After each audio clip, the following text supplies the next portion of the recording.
Hi friends, I hope you can hear me. That last video I did, the volume doesn't seem to be good. I don't have my mic plugged in. I didn't have my mic plugged in the other day. But I am planning on taking it with me camping this weekend. So when I'm out hiking, I'll have it. I just think it sounds a lot better. So I am heading home and it's 1 o'clock. We only had a half day today in service for teachers, so students weren't there. So it's nice. Yeah. You know, it's kind of funny how sometimes you just don't feel like you belong somewhere. And I know I suffer with anxiety and depression, and I can feel it coming on like today, and so I know it's coming on, and you know, you think there's no reason for it. You know, I've had a few things happen that were depressing. There was something financially that happened, and that was depressing, but you know, it's okay. I know I'll get through it. I always get through it. So, you know, with depression, to me, it's just that feeling of sadness, and you don't know why you're sad. And so, like today, we have all these meetings, and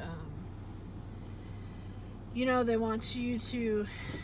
A lot of times with teachers teaching meetings, they do things with you that they think you need to do in the classroom to help motivate students and so forth. But I'm telling you, when you're a person with anxiety, you don't like these activities. And I don't know the people here very well, so I'm not connected to anybody, which for the most part is fine, because you just go to your room, you teach, you go home, and you know, it's okay. You don't even have to interact with someone you work with because you don't see them. You're in your room. I eat lunch in my room, so it's all good. But to be in that crowd today with them, I can tell I have anxiety, and it seems like my anxiety has gotten worse as I've gotten older. It's like I just want to go into this little shell. I know I'm an introvert, and that's not a bad thing, but I can just really see it more. It's like it's getting worse. But anyway, so they had this activity. We had talked about, I think, diversity in teaching, with teaching and that kind of stuff, races, and you know, how to make sure you're meeting everybody's needs and so forth. And then anyway, after the discussion, they want you to partner up with somebody and talk about blah blah blah, and I'm just like, oh my goodness, I do not want to do that. And so I didn't. I just sat there, and it's really not like anybody even noticed. So I guess it was no big thing that I didn't participate, because nobody really noticed that I wasn't participating. So I just sat there until it got done and was thankful that it was over.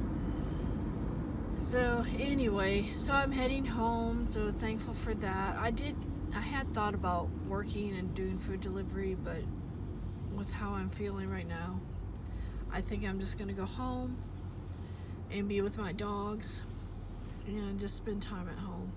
I am looking forward to this weekend, though. I think it's really needed. And I will, I've got some oil, essential oil that I use called Stress Away. Yeah, I don't know if I have it in my purse or not, but when I start feeling this way, I need to just start using it immediately to, so I don't go into a complete breakdown and everything. But it's okay. It's just one of those things that I know I have and have to deal with.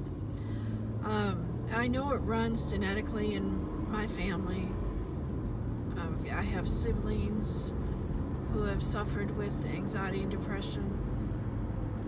And I think my grandmother did as well. And I think she actually took medication for it. I'm on biological side.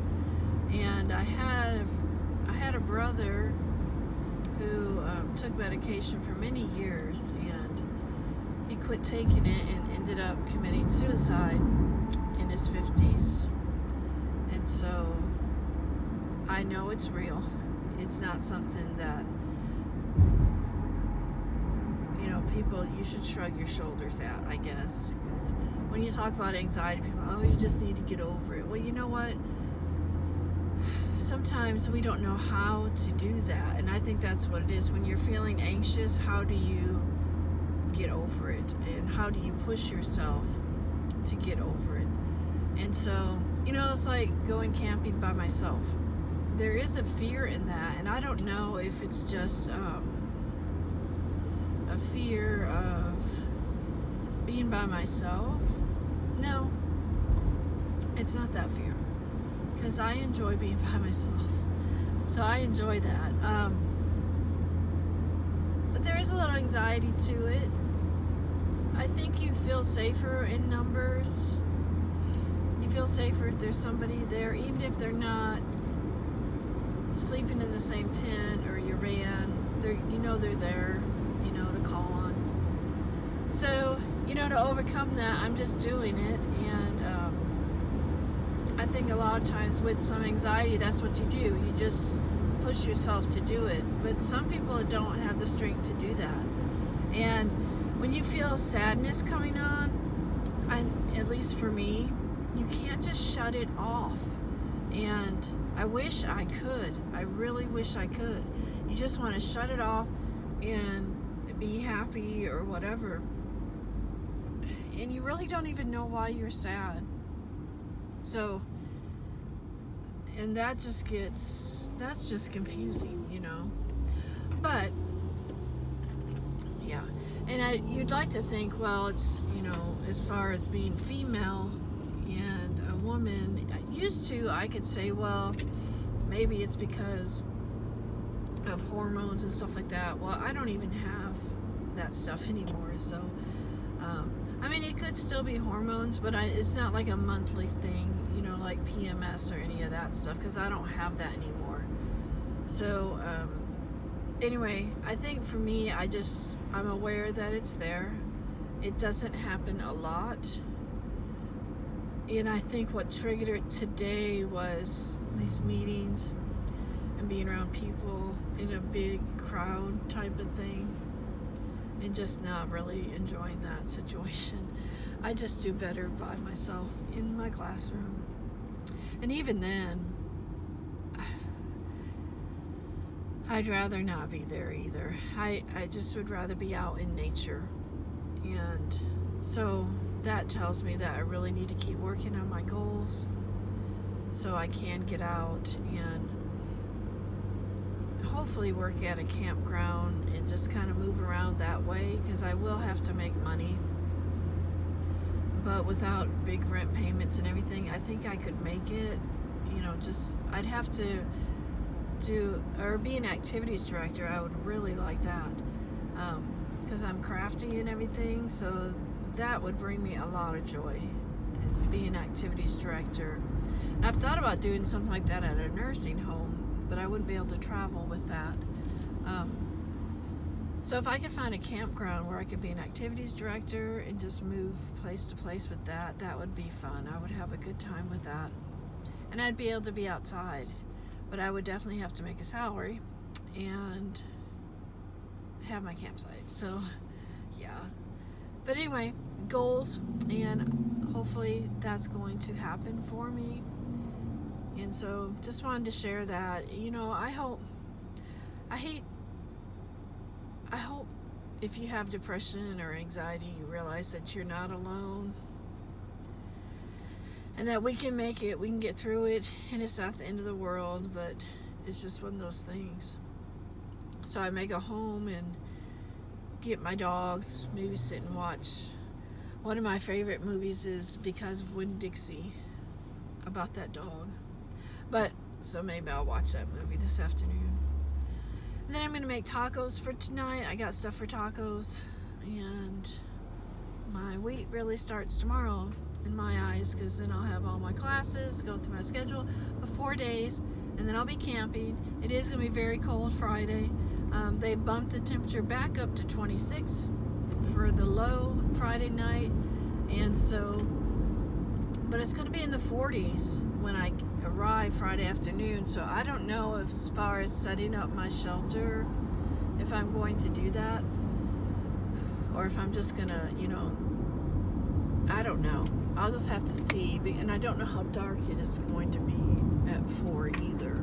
So I'd like to get the shelter set up so it's set up in the morning, because I have a feeling I may have to cook in that if it's too cold outside in the morning. So we'll see what happens Friday. I don't want to make this video too long. If they get too long, then it's hard to watch the whole thing. So I might do another video this afternoon. There's a verse on the wall in the room that we sat in today. It's Ephesians 4:1, and I just love it. And so I think I'm going to do a little video about that verse, and just the calling that I feel as far as my life, and I know you all feel called to do certain things in your life. And anyway, I'm going to save that for another video. So you all find joy through serving, and be blessed.